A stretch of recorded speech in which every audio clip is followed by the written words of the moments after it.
ఎన్నికలు దగ్గర పడుతున్న కొద్దీ కాంగ్రెస్లో అభద్రతా భావం ఎక్కువవుతుందన్నారు BJP MP Laxman. MP election క్యాంపెయిన్లో బీజేపీ ముందుందని చెప్పారు.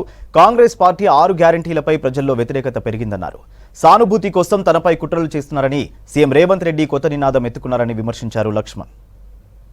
ఎన్నికల్లో కాంగ్రెస్ అభ్యర్థులను గెలిపించి రాహుల్ గాంధీని ప్రధానమంత్రి చేస్తే ఈ 6 గ్యారంటీలు అమలు చేసి తీర్తామని చెప్పి మాట మార్చడము, బోడిగుండుకు మోకాలకు లెంక పెట్టడము, క్రమేణా ప్రజల్లో వస్తున్నటువంటి వ్యతిరేకత, రైతు భరోసా అని చెప్పి 15,000 రూపాయలు,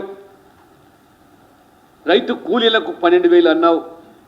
ఇప్పుడు రైతులు ఎక్కడికక్కడ ఒకవైపు కరువుతో, మరోవైపు చాలని కరెంటుతో, నీళ్ళందక పంటలు ఎండిపోతూ ఉన్నాయి.